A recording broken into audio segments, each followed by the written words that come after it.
Salut à tous, j'espère que vous allez bien. On se retrouve aujourd'hui pour une nouvelle vidéo où on va parler de la toute dernière souris de chez Roccat, la Leader.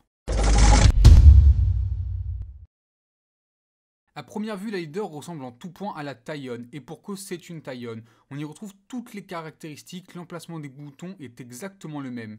On retrouve les deux fameux boutons qui ont fait la particularité de la Taillon, le petit aileron sur le dessus, ainsi que le petit joystick analogique sur le côté gauche du pouce. Cependant, la Leader apporte deux nouvelles évolutions. La première concerne le capteur. En effet, Roccat intègre son tout nouveau capteur, le All Eye, qui est un dérivé du 3360, le 3361.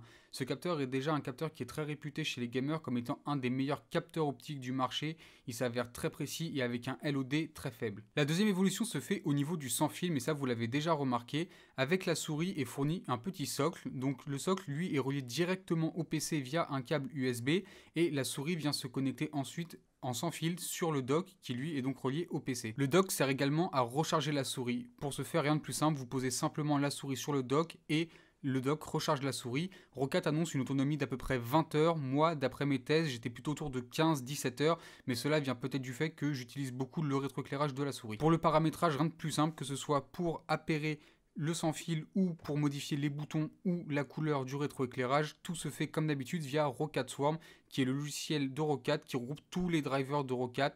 Rien de plus simple, c'est comme d'habitude, si vous avez déjà utilisé un logiciel Roccat, vous ne serez absolument pas perdu. Pour ce qui est de la précision maintenant, parce que c'est la chose la plus importante avec une souris sans fil, sachez que personnellement, je ne suis pas fan des souris sans fil, mais après quelques jours d'utilisation, j'ai complètement oublié le fait que c'était une souris sans fil. Je n'ai ressenti aucun lag, je n'ai ressenti aucun manque de précision, aucun décrochage, rien du tout. Après, je ne suis pas joueur professionnel, mais à mon niveau, tout était absolument parfait et je n'ai eu aucun problème. Que ce soit en jeu ou dans des applications qui demandent des déplacements très précis, comme Photoshop par exemple, il n'y a eu aucun souci. S'il s'avère que votre souris n'a plus de batterie, ne vous inquiétez pas, vous pouvez débrancher le câble du dock et le brancher directement à la souris. Vous pouvez ainsi jouer avec votre souris même si elle n'a plus de batterie et ça vous fera en fait une souris filaire très classique. Pour conclure, Roccat réussit un très beau tour de force car ils réussissent à proposer leur première souris sans fil en zéro lag, c'est-à-dire que vous n'aurez aucun problème de lag entre le déplacement de votre main et le curseur à l'écran. Cependant, pour moi, il y a un petit point noir à tout ça,